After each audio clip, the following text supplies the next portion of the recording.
ओम नमो भगवते वासुदेवाय। नमस्कार दर्शक बंधु, मु आपण माननकु मोर यूट्यूब चैनल आष्ट्रधर्म प्रकाश को स्वागत करुछि।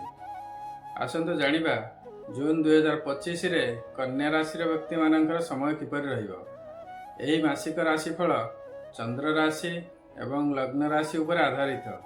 जदि आपणकर कन्या राशि बा कन्या लग्न होइथाय एही मासिक राशिफल आपणक पय उद्दिष्ट। आसंतु जानिबा जून 2025 रे राशि चक्र रे ग्रह मानकर स्थिति कौन अछि। कन्या राशि रो जून 2025 रे षष्ठ स्थान रे राहु अवस्थान करुछंती, सप्तम स्थान रे शनि अवस्थान करुछंती एवं अष्टम स्थान रे शुक्र अवस्थान करुछंती। नवम स्थान रे रवि एवं बुध अवस्थान करुछंती। 7 जून रे बुध दशम स्थान को चलन करिवे एवं 15 जून रे रवि मध्य दशम स्थान को चलन करिवे। दशम स्थान रे पूर्वरु बृहस्पति अवस्थान करुछंती। एकादश स्थान रे मंगल अछंती जे कि 7 जून को द्वादश स्थान को चलन करिवे एवं द्वादश स्थान रे पूर्वरु केतु अवस्थान करुछंती। एहा थिला जून 2025 रे कन्या राशि व्यक्ति मानक पई राशि चक्र रे ग्रह मानकर स्थिति। वर्तमान पर्यंत जदि आपण मो चैनल को सब्सक्राइब करिनांती तेबे सब्सक्राइब निश्चय करंतु। गत 2 मास मध्यरे चारि ग्रहंकर राशि परिवर्तन होइछि। जदि बृहस्पतिंकर, शनिंकर एवं राहुकेतुंकर राशि परिवर्तन आपणकर राशि उपरे कौन प्रभाव पकाइबो एवं यार प्रतिकार कौन जानिबाकु चाहुछंती तेबे मो चैनल को सब्सक्राइब करंतु एवं ये समस्त वीडियो देखंतु। स्वास्थ्य आसंतु जानिबा जून 2025 रे कन्या राशि व्यक्ति मानकर स्वास्थ्य किपरि रहिबो। राशिर अधिपति बुध नवम भाग्य स्थान रे अछंती एवं 7 जून रु दशम स्थान रे स्वस्थान रे अवस्थान करिवे। साथी रे रहिबे बृहस्पति, तेणु स्वास्थ्य दृष्टि बहुत भल समय रहिबो। देह भल रहिबो, मन मध्य प्रफुल्ल रहिबो। जदि पुराना किछि रोग थाए तेबे सेथुरु मध्य सुस्थ हेबार संभावना रहिबो। धन द्वितीय स्थान धन प्राप्तिर स्थान। धनाधिपति शुक्र अष्टम स्थान रे अवस्थान करुछंती। अष्टम स्थान दुर्योग एवं दुर्भाग्यर स्थान, तेणु ए मास एते भल रहिबो नाही। विद्या बा एजुकेशन पंचम स्थान हेउछि विद्या शिक्षार स्थान बा एजुकेशन र स्थान। पंचमाधिपति शनि सप्तम स्थान रे अछंती।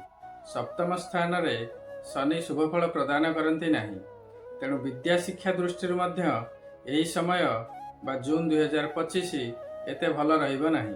संतान पंचम स्थान मध्य संतानर स्थान। संतान मानकर समय मध्य जून 2025 रे एते भल रहिबो नाही। स्वास्थ्य ठीक ठाक रहिले मध्य विद्या शिक्षा क्षेत्र रे समय भल रहिबो नाही। मन विचलित रहिबो।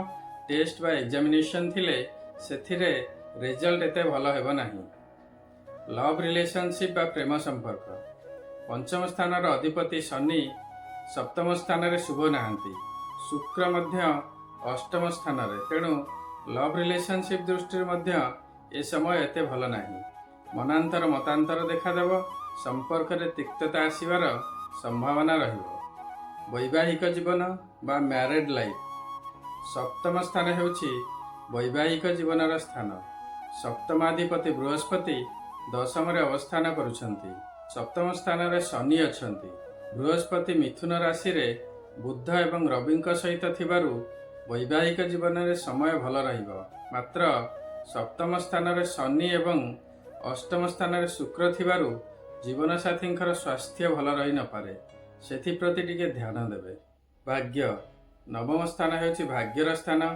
नवमाधिपति शुक्र अष्टम स्थान रे अछंती एवं नवम स्थान रे राशि रे अधिपति बुध जून 6 तारिख पर्यंत अवस्थान करुछंती।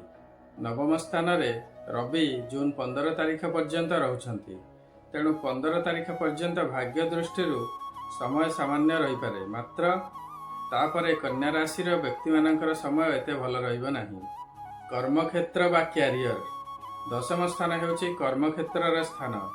दशमाधिपति बुध जे कि राशि रे मध्य अधिपति स्वस्थान रे ଜୁନ୍ 7 ତାରିଖ ଠାରୁ ଅବସ୍ଥାନ କରିବେ। ସାଥିରେ ବୃହସ୍ପତି ମଧ୍ୟ ଅବସ୍ଥାନ କରୁଛନ୍ତି। ଜୁନ୍ 15 ତାରିଖରୁ ରବି ମଧ୍ୟ ଦଶମ ସ୍ଥାନରେ ଅବସ୍ଥାନ କରିବେ। ତେଣୁ କର୍ମକ୍ଷେତ୍ରରେ ଜୁନ୍ 2025ରେ ବହୁତ ଭଲ ସମୟ ରହିବ। ସହକର୍ମୀଙ୍କ ସହିତ ସମ୍ପର୍କ ଭଲ ରହିବ ଏବଂ ଉଚ୍ଚ ଅଧିକାରୀଙ୍କ ସହିତ ମଧ୍ୟ ସମ୍ପର୍କ ଭଲ ରହିବ। ଉଚ୍ଚ ସମ୍ମାନ ପ୍ରାପ୍ତି ହେବେ, ପ୍ରମୋସନ୍ ମଧ୍ୟ ହୋଇପାରେ। ଯଦି ଜବ୍ ପାଇଁ ଚେଷ୍ଟା କରୁଥିବେ ତେବେ ଜବ୍ ମିଳିବାର ସମ୍ଭାବନା ରହୁଛି। ବାଣିଜ୍ୟ ବ୍ୟବସାୟ, ଆୟ ସ୍ଥାନର ଅଧିପତି ଚନ୍ଦ୍ର ଅତ୍ୟନ୍ତ ଚଞ୍ଚଳ। ପ୍ରତ୍ୟେକ 2.5 ଦିନରେ ରାଶି ପରିବର୍ତ୍ତନ କରନ୍ତି। ଧନାଧିପତି ଶୁକ୍ର ଅଷ୍ଟମ ସ୍ଥାନରେ ଅବସ୍ଥାନ କରୁଛନ୍ତି। ଶୁକ୍ର ଆପଣଙ୍କର ଭାଗ୍ୟାଧିପତି ମଧ୍ୟ। ବ୍ୟୟ ସ୍ଥାନର ଅଧିପତି ରବି ପ୍ରଥମ 15 ଦିନ ଆପଣଙ୍କର ଭାଗ୍ୟ ସ୍ଥାନରେ ଏବଂ ଶେଷ 15 ଦିନ ଆପଣଙ୍କର କର୍ମସ୍ଥାନରେ ରହୁଛନ୍ତି। ମଙ୍ଗଳ ଆୟ ସ୍ଥାନରେ ଜୁନ୍ 7 ତାରିଖ ପର୍ଯ୍ୟନ୍ତ ନିଚସ୍ଥ ଅଛନ୍ତି ଏବଂ ତାପରେ ବ୍ୟୟ ସ୍ଥାନକୁ ଚଳନ କରୁଛନ୍ତି ଏବଂ କେତୁଙ୍କ ସହିତ ଅବସ୍ଥାନ କରୁଛନ୍ତି। ତେଣୁ ଜୁନ୍ 2025 କନ୍ୟା ରାଶି ପାଇଁ ବ୍ୟବସାୟ ଦୃଷ୍ଟିରୁ ଭଲ ସମୟ ନାହିଁ। ଆୟ ଠାରୁ ବ୍ୟୟ ବଢ଼ିବ। ବାଣିଜ୍ୟ ବ୍ୟବସାୟରେ କ୍ଷତି ହେବାର ସମ୍ଭାବନା ରହିବ। ଯଦି ପାର୍ଟନରସିପ୍ରେ ବିଜନେସ୍ କରୁଥିବେ ତେବେ ପାର୍ଟନରମାନଙ୍କ ମଧ୍ୟରେ ମଧ୍ୟ ସମ୍ପର୍କରେ ତିକ୍ତତା ଆସିବାର ସମ୍ଭାବନା ରହୁଛି। ଏହା ଥିଲା ବିଭିନ୍ନ ଗ୍ରହମାନଙ୍କର ଗୋଚରରେ ପ୍ରାପ୍ତ ହେଉଥିବା ଶୁଭ ଏବଂ ଅଶୁଭ ଫଳ। ମାତ୍ର ଏହି ଶୁଭତ୍ୱ ବା ଅଶୁଭତ୍ୱର ମାତ୍ରା କେତେ ରହିବ ତାହା ନିର୍ଭର କରିବ ଆପଣଙ୍କର ଜାତକରେ ସେମାନଙ୍କର ସ୍ଥିତି କିପରି ଅଛି ଏବଂ ଆପଣଙ୍କର କେଉଁ ଗ୍ରହଙ୍କର ମହାଦଶା ବା ଅନ୍ତର୍ଦଶା ଚାଲିଅଛି। ତେଣୁ ଯଦି ଆପଣଙ୍କୁ ଲାଗୁଛି ଗୋଚରରେ ଗ୍ରହମାନଙ୍କର ସ୍ଥିତି ଅନୁସାରେ ଆପଣଙ୍କୁ ରେଜଲ୍ଟ ମିଳୁନାହିଁ ତେବେ ଆପଣଙ୍କର ଜାତକର ପ୍ରପର ଆନାଲିସିସ୍ କରାନ୍ତୁ ଏବଂ ଆବଶ୍ୟକ ସ୍ଥଳେ ପ୍ରତିକାର ମଧ୍ୟ କରାନ୍ତୁ। ଆପଣଙ୍କ ଜାତକର ଆନାଲିସିସ୍ କରାଇବା ପାଇଁ ଭିଡ଼ିଓରେ ଦିଆଯାଇଥିବା ନମ୍ବରରେ ମଧ୍ୟ ଯୋଗାଯୋଗ କରିପାରିବେ। କନ୍ୟା ରାଶିର ଘାତ ବାର ହେଉଛି ଶନିବାର, ଘାତ ଚନ୍ଦ୍ର ହେଉଛି ମିଥୁନ ଚନ୍ଦ୍ର, ଘାତ ତିଥି ହେଉଛି ଅଷ୍ଟମୀ ତିଥି ଏବଂ ଘାତ ନକ୍ଷତ୍ର ହେଉଛି ଶ୍ରବଣ ନକ୍ଷତ୍ର। ଏହି ଦିନମାନଙ୍କରେ ଅଘଟଣ ବା ଦୁର୍ଘଟଣା ହେବାର ସମ୍ଭାବନା ଥାଏ, ତେଣୁ ସାବଧାନତା ଅବଲମ୍ବନ କରିବେ। କନ୍ୟା ରାଶିର ଶୁଭ ବାର ହେଉଛି ସୋମବାର, ଶୁଭ ରଙ୍ଗ ହେଉଛି ଗ୍ରୀନ୍, ଶୁଭ ରତ୍ନ ହେଉଛି ମରକତ ରତ୍ନ, ଶୁଭ ଧାତୁ ହେଉଛି ସୁନା ଏବଂ ଶୁଭ ଅଙ୍କ ହେଉଛି 5, 6 ଏବଂ 2। ନିଜ ଦୈନନ୍ଦିନ ଜୀବନରେ ଏହାର ସଦୁପଯୋଗ କରନ୍ତୁ ଏବଂ ଶୁଭଫଳ ପ୍ରାପ୍ତି ହୁଅନ୍ତୁ। ଜୁନ୍ 2025ରେ କନ୍ୟା ରାଶିର ବ୍ୟକ୍ତିମାନଙ୍କର ବାଣିଜ୍ୟ ବ୍ୟବସାୟ, ଧନ ପ୍ରାପ୍ତି, ବିଦ୍ୟା ଶିକ୍ଷା ଏବଂ ବ୍ୟୟ ଦୃଷ୍ଟିରୁ ଏତେ ଭଲ ସମୟ ନଥିଲେ ମଧ୍ୟ ଷଷ୍ଠ ସ୍ଥାନରେ ରାହୁ ଥିବାରୁ ଶୁଭଫଳ ପ୍ରଦାନ କରିବେ। ତେଣୁ ଆପଣ ଶନି ଏବଂ ବୃହସ୍ପତିଙ୍କର କୃପା ପ୍ରାପ୍ତି ପାଇଁ ତାଙ୍କର ପ୍ରତିକାର ନିଶ୍ଚୟ କରନ୍ତୁ। ଶନିଦେବଙ୍କର କୃପା ପ୍ରାପ୍ତି ପାଇଁ ପ୍ରତ୍ୟେକ ଦିନ ଶନିଙ୍କର ବୀଜମନ୍ତ୍ର ଓମ୍ ଶମ୍ ଶନିଶ୍ଚରାୟ ନମଃ ଜପ କରନ୍ତୁ।